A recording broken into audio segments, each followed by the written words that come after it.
Hello दोस्तों, मैं सरिता Plutus IAS से। आज हमारे साथ मिस दिव्या जी जुड़ी हुई हैं जो अपनी जर्नी के बारे में बताएंगी। And we have 2 members also, doctor Vijendra Jha sir and doctor Huma Hasan. Okay, तो प्लीज दिव्या जी बताएं कि कैसी आपकी जर्नी रही, कैसे कैसे आपने स्टार्ट किया, क्या क्या भी आपने इंजीनियरिंग सिविल से होने के बाद भी क्या आपको अपना सब्जेक्ट रहा, please explain. So, hello friends, I am Divya Mishra and this is my third attempt in 2020.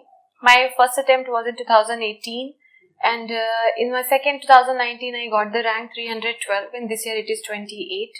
So, journey has been so far rewarding, as they say that final learning and final goal, what you do is from the journey itself and not the destination. It is true. Civil service is not just an exam, it's a journey in itself. We evolve through this process, and my optional was philosophy, and we will talk about it in a little bit more in detail later on, I think.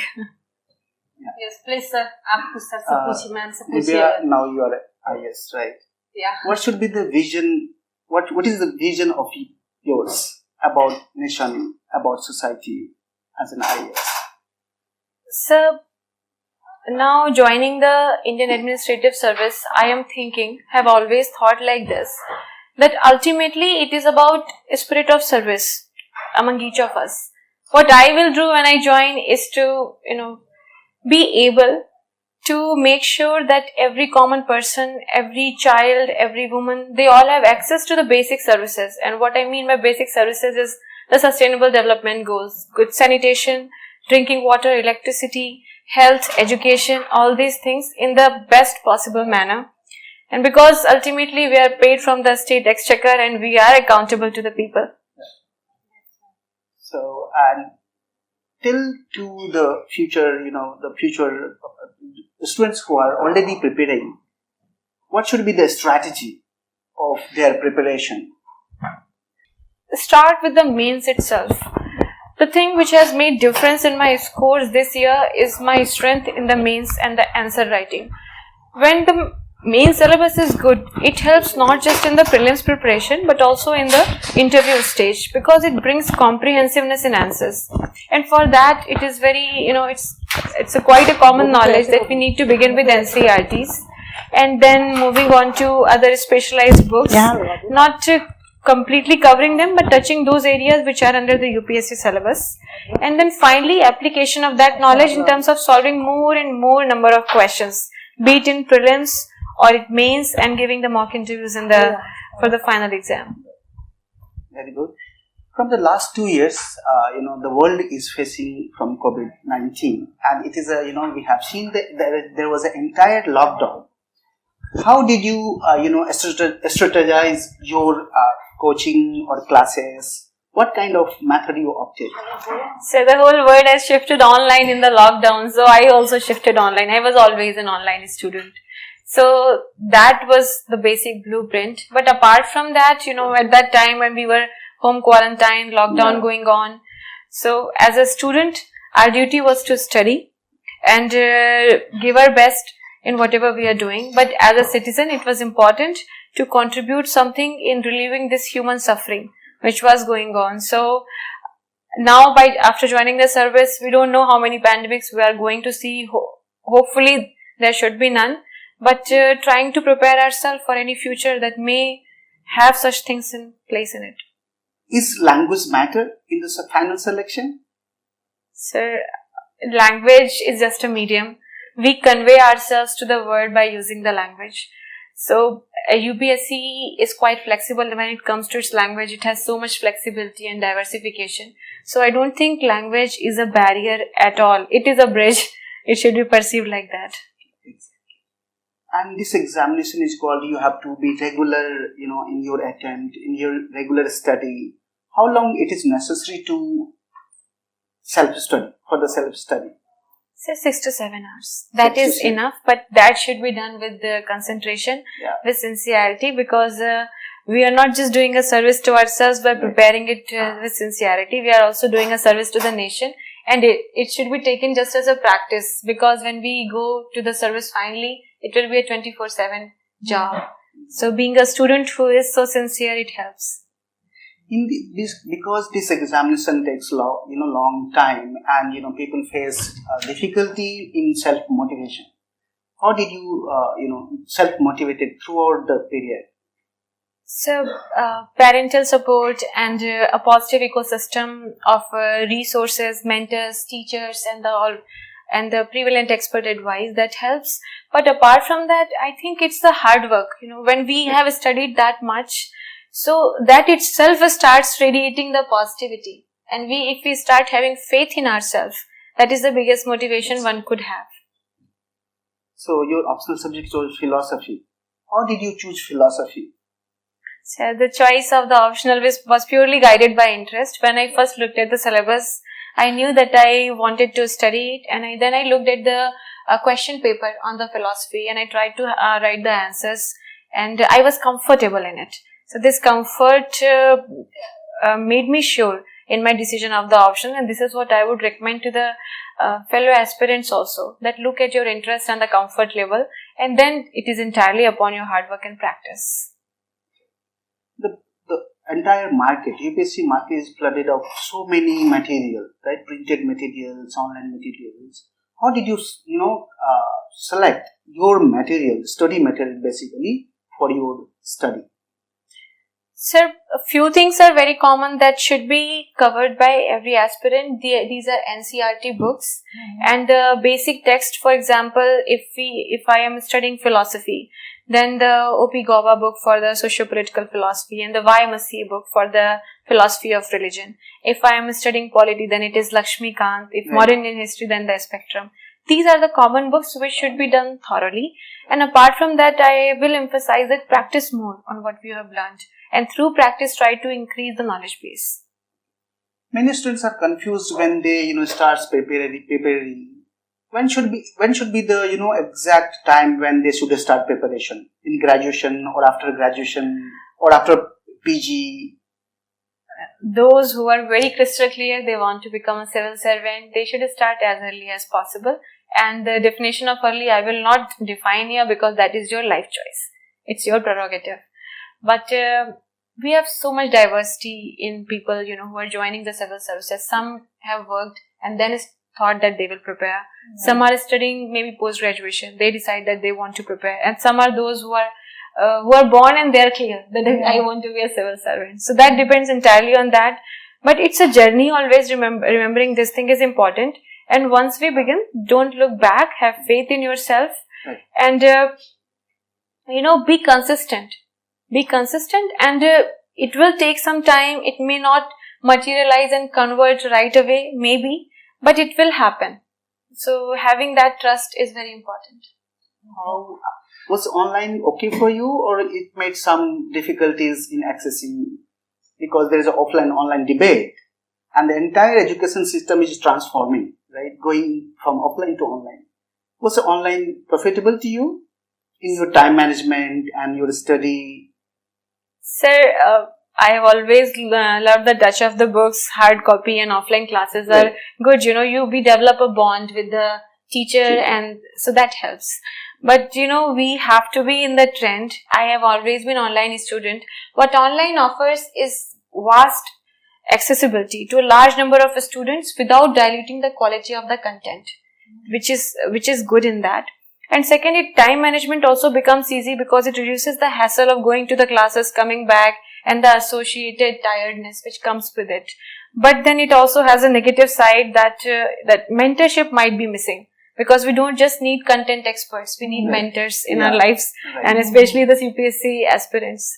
So I think there needs to be a balance. It is not a dichotomy. It needs to be balanced, and finding the right set of people with online content, and those who can guide you, give some time to you, even in online classes itself. That can be a way out for us. One last question: how Plutus, your interview at Plutus helped you in your final UPSC interview? My interview at Plutus helped me in realizing a part of me that I was ready for the interview process, because I had a very satisfying experience here. The questions that were being asked and the diversity of the questions, and the faculty ma'am was there.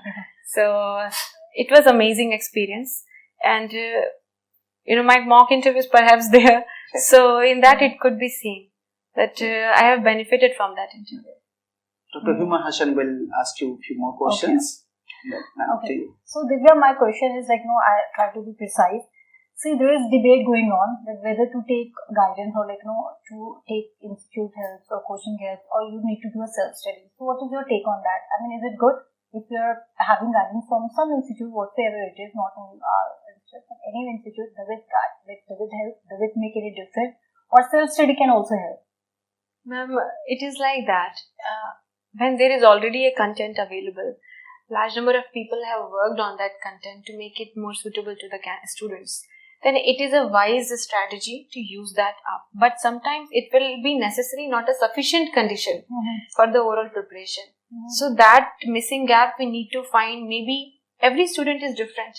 So every student need different kind of guidance. Maybe content could be a little bit different. So for that, some content and some guidance and some motivation, the space for this will always be there. Okay, so second question is related to this only. The plethora of materials, plethora of guidance and teachers are over there, online, free, right? And then maybe sometimes get also deviate in that way. Sometimes wrong messages also goes to the aspirants, and sometimes they believe that okay, these are the only things which we need to study. These are the prescribed books, and here we go, and we'll become the IAS officer whatsoever. So I just wanted to know, and I want your reflection on that. That is it really so that somebody out there online or offline can make you IAS officer or can help you get that, or it's an individual choice, or it's you have to be self-motivated? What you think on that case? Ma'am, I have always believed that knowledge base should be diversified. Cannot put all the eggs in one basket. Cannot happen like that. But because diversity will bring with itself some confusion. Yes. And to remove that confusion, we need a mentor. We need somebody who can, like Bodhisattva concept of Buddhism. We need something like that. Yeah. So this is what I will recommend to students, that, have faith in certain amount of content, but be diversified even in that, and always seek advice, good counseling. So that's when to become an IAS officer, the first thing, do you believe in that you have to have a critical mindset, that you need to question also? Yes, ma'am, definitely, because intellectual curiosity has to be there, because even the first stage prelims cannot be qualified if one does not have this tendency. Yeah. So one more thing that, market claim, this UPSC market claim that, study this many books, study this many materials, and you would be done. Or it is being done by the seniors also, these are the prescribed books. But then it depends on individual to individual. Yes, ma'am. Right? And then what I believe, and I want to know that, does it one more thing in this way, that can some specific book can help you to clear mains or optional, or it's comprehensive thing? When you are saying that knowledge base has to be larger, so can you just reflect more on that? Because generally aspirants ask, ma'am, how many books do I have to read to complete my sociology or anthropology or politics or international relation or philosophy? So that's what I want you to know. I mean, I want our aspirants to know that how knowledge base cannot be dependent on few books. I will say that, when we are in the school, we restrict ourselves to particular books. For example, cover the NCERT, we are done. Cover NCERT plus refreshers, we are done. But as we go higher up, for example, in graduation, then post-graduation, we realize that there are recommendation of books after every class. That for this topic, recommend these books and pages this. Yes. So for UPSC also, go topic-wise. Pick the topic and try to look at the content available, and whichever gives you the best content, get that source. So don't commit yourself to a particular book and don't restrict yourself like that, but cover the topic, because UPSC is a large accumulation of topics. Yes. And when we start doing that, our knowledge will become interlinked and comprehensive, and that will help us in interview, in normal talking, normal talking as well. It's more natural. Human mind always loves the stories. And a story is what? Just a connection of facts in a logical manner that we comprehend. And this is to be done in the preparation stage also. So I think that UPSC syllabus in itself is very interconnected. Yes, right? ma'am. History is connected with geography. Geography is connected with social issues. Social issues is connected with economy. So what's the basic thing? It's interconnection has to be there. Do you agree in that way? Yes, ma'am. Yes. So all the disciplines, all the subject has to be interconnected, right? Yes, and the one thing, what you do you believe that as a IAS officer now, the one thing which you can take out of your preparation is to have a critical mindset, is to have because you would be problem solving. The Yes, nature of ma'am. job has to be problem Yes, solving. ma'am. So this thing can also be applied in our preparation, right? Yes, ma'am. Because if you see, for example, the answers I have written in this year's mains, Yeah. they are no longer just about facts or normal arguments only. Application would mean what are, for example, if there is a problem of women empowerment, at the level which we want it is not happening. Mm-hmm. So how do I reflect this understanding of mine in my answers? Mm-hmm. I would need figures about labor force participation. Yes. I would need figures about the dropout rates at the secondary level and the Mm-hmm. graduation level. Mm-hmm. So these facts coupled with maybe graphs, they make the answer more application oriented. Yes. So Even I believe in the history, which Yes, is a ma'am. fact based. Now it is not fact based anymore. It is application. it is interdisciplinary and it is more of application wise. Yes, ma'am. So that's what you would suggest to our aspirant, that if you are preparing, that it has to be comprehensive manner. It should not be related to one particular subject. It has to be, you should know that geography, history, all these different subjects, whatsoever it is, it has to be interrelated. Yes, ma'am. Yes, ma'am. Okay, so let me ask you one more, a few more questions. Do you think that mock interviews does help? To a person who has no understanding about the UPSC interview process, I am talking about absolute beginners. Mock interviews are a great way to learn how it is to be done, because it's not a corporate interview. It is a little different than that. But those sorry, you can continue. No, ma'am, please. So, but those who cannot, who has some limitation in their life, they cannot come to the mock interviews. They do not have that much of sources whatsoever. So do you think that those who cannot come up, they can't make it, or it depends again? It depends. If a person has not appeared in any mock interview, they can have wonderful marks. Yeah. In the final interview, it's a very different process. They look at your personality and they look at the knowledge level and how good you will be as a civil servant. So the evaluation is a little different. And the evaluation is on mindset, right? It's on the mindset and overall personality, how we are conducting ourselves. So I think one needs to be bold, free thinking and liberal in their approach, and understand that there is authority, but it comes with a lot of responsibility. That sincerity of acknowledgement of this has to be there. Alright. So, Divya, one more thing that, which make you differentiate from other aspirants during our mock interview. I realized that when you enter into our, in that interview, you were quite observant towards all the panelists. I saw that you were watching, you were analyzing, because though you were answering to some other panelists, but you were also watching my activities, what I was doing. So, did you have any strategy in that way, or does it help? I was myself trying to, get comfortable in the room. So it is quite natural, when we enter, we look at the other people also and we try to sync our energy with them. Okay. What they are thinking in a subconscious manner. So I was trying to see how you move, how you are acting, and what are your facial expression, so that I have some idea that, okay, I'm going to talk to her after some time. What is she thinking? So it's a subconscious process that goes on. But it's a wonderful strategy. I think it worked in your case. Yes, ma'am, it helps. I think it always helps. Yeah, because that gave me also impression that you were looking at me. And as I told you that I really wanted you to do great. So, one more thing, see, your option was philosophy, right? And I asked you a question from the father of philosophy, that's Socrates. Although you were reflecting on Socrates really well, but you didn't know that concept called Elenchus method. Yes. So at that time when I was really hard on you and I was grilling you more, but you did not lose your calm. So how it come, and does it take a lot of patience, or does it take a lot of time? Because since you were already in services, so did it happen because of your experience, or we can have some strategy on that to remain calm and composed? In that case, I think it's a combination of both. Some experience does bring humility, and it also makes one calmer. But also at the same time, when you were asking the questions, I knew that I have peripheral knowledge, but it is difficult for me to get to the core of the question. I knew that. Okay. So in that sense, I was trying to then interact with you that maybe we can discuss it out.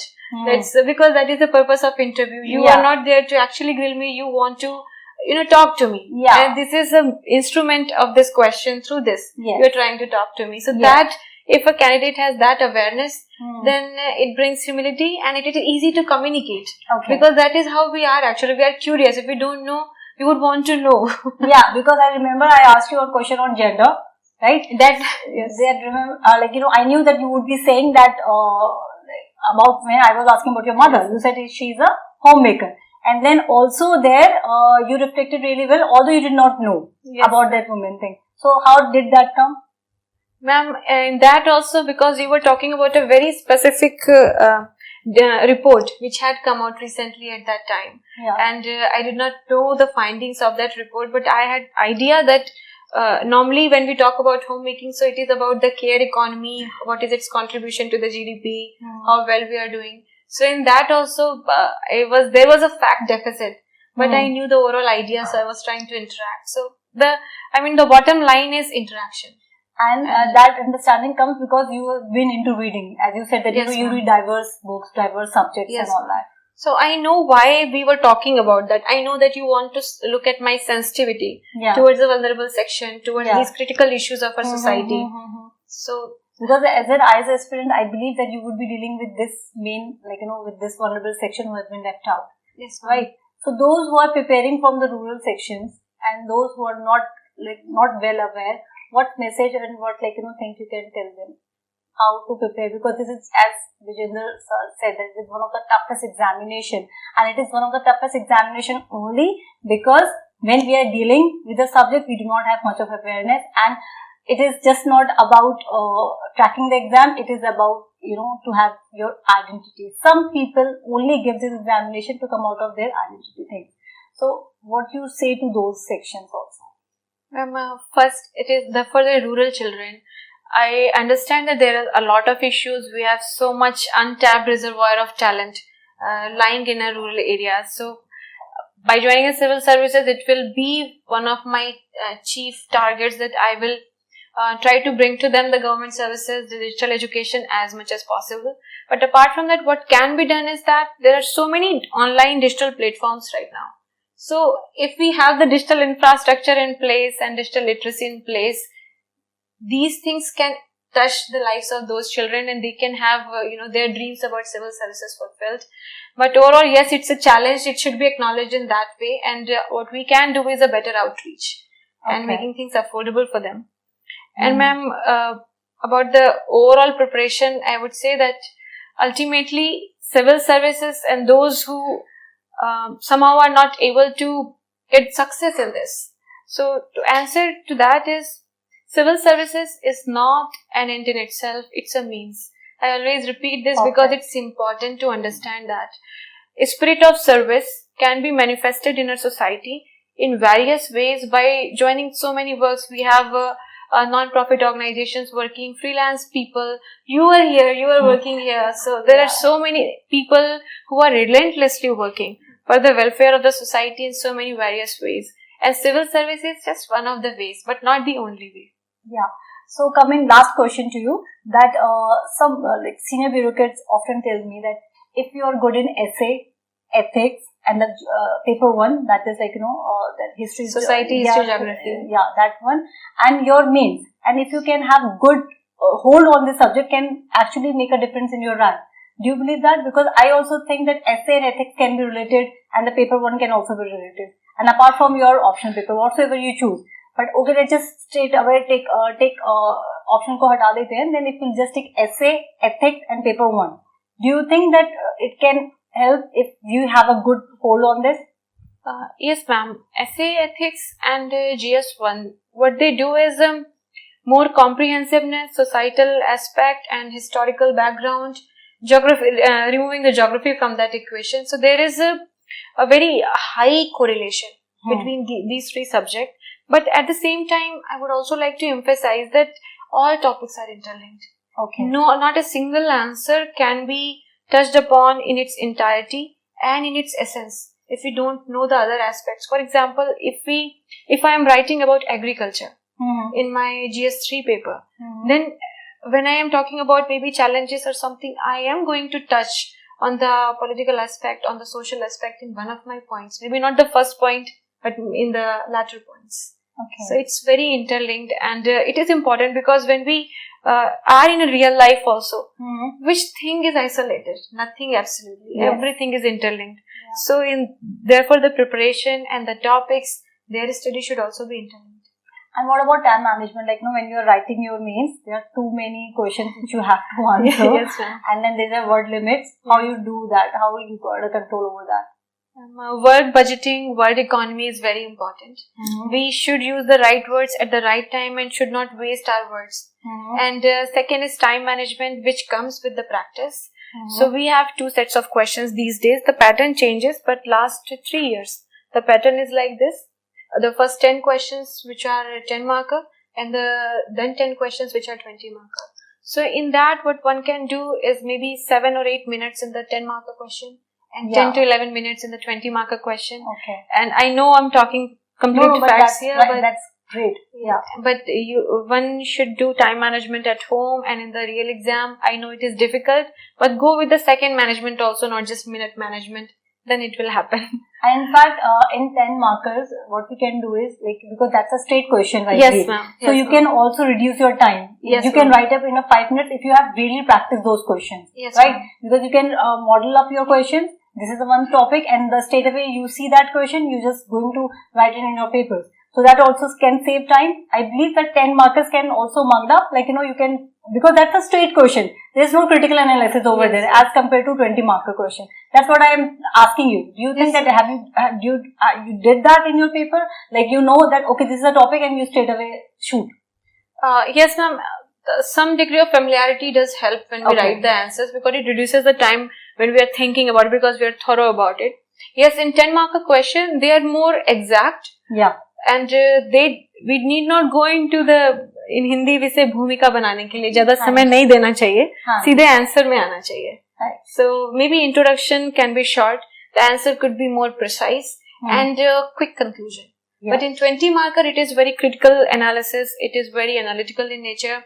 We need to go in depth when we answer that question. We need to touch all the dimensions of that topic. So do you prefer a flow chart for the critical analysis question for the 20 marks? Like, just give 1 or 2 minutes before you are attempting that question.